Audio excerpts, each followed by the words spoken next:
ఆంధ్రప్రదేశ్ రాష్ట్రానికి మరో భారీ పెట్టుబడి రానుంది. దాదాపు 91,000 కోట్ల రూపాయల పెట్టుబడితో 1,00,000 మందికి ఉద్యోగ అవకాశాలు కల్పించే దిశగా ప్రముఖ రియల్ ఎస్టేట్ సంస్థ ఆర్ఎంజెడ్ ముందుకొచ్చింది. దావోస్ ఆర్థిక సదస్సులో రాష్ట్ర ప్రభుత్వం, ఆర్ఎంజెడ్ ఈ విషయాన్ని ప్రకటించాయి. డిజిటల్ ఇన్ఫ్రా, ఇండస్ట్రియల్ లాజిస్టిక్స్ పార్కుల ఏర్పాటుకు ఆర్ఎంజెడ్ సంసిద్ధత వ్యక్తం చేసింది. దావోస్ ఆర్థిక సదస్సులో పాల్గొనేందుకు వెళ్లిన ముఖ్యమంత్రి చంద్రబాబు పలు కీలక సమావేశాల్లో పాల్గొన్నారు. రాష్ట్రంలో పెట్టుబడులు పెట్టేందుకు పలు సంస్థలు ముందుకొచ్చాయని సీఎం చంద్రబాబుతో IBM chairman CEO Arvind Krishna సమావేశమయ్యారు. అమరావతిలో క్వాంటమ్ కంప్యూటింగ్ సెంటర్ ఏర్పాటుపై చర్చించారు. రాష్ట్రంలో క్వాంటమ్ ఇన్నోవేషన్ సెంటర్ నెలకొల్పాలని ఈ సందర్భంగా ఐబీఎం చైర్మన్ను చంద్రబాబు కోరారు. రాష్ట్రంలో 10 లక్షల మంది యువతకు ఐబీఎం శిక్షణ ఇవ్వాలని ఈ సమావేశంలో పాల్గొన్న ఐటీ శాఖ మంత్రి నారా లోకేష్ కోరారు. దేశవ్యాప్తంగా 50 లక్షల మంది యువతకు ఏఐలో శిక్షణ ఇవ్వాలని నిర్ణయించినట్లు అరవింద్ వెల్లడించారు. రాష్ట్ర ప్రతిపాదనలను పరిశీలిస్తామని హామీ ఇచ్చారు.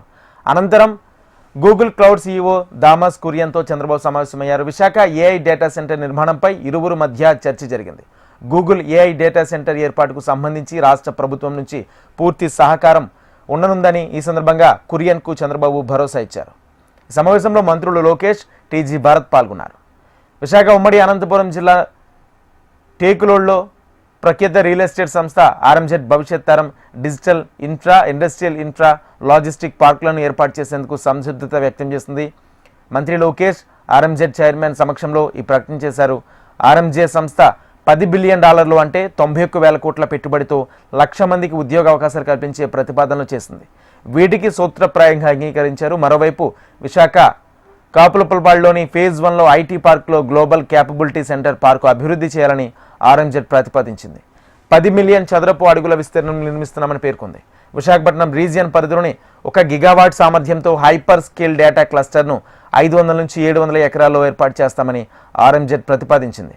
ఈ ప్రాజెక్టు డిజిటల్ ఏఐ వర్క్లోడ్కు సహకరిస్తుందని, హరిత విద్యుత్ వినియోగంతో ఈ డేటా క్లస్టర్లను నడుపుతామని వెల్లడించింది. మరోవైపు ఏపీలో ఫుడ్ ప్రాసెసింగ్ క్లస్టర్ ఏర్పాటు చేసేందుకు యునైటెడ్ అరబ్ ఎమిరేట్స్ సూత్రప్రాయంగా అంగీకరించింది. యూఏఈ ఆర్థిక మంత్రి అబ్దుల్లా బిన్ తాక్ ఆల్ మరీతో సీఎం చంద్రబాబు సమావేశమయ్యారు. యూఏఈ మధ్య ఆర్థిక భాగస్వామ్యాన్ని బలోపేతం చేయడంపై ఇద్దరూ చర్చించారు. యూఏఈకి చెందిన దాదాపు 40 సంస్థలు రాష్ట్రంలో తమ వాణిజ్యాన్ని నిర్వహించేందుకు సంసిద్ధత వ్యక్తం చేశాయి.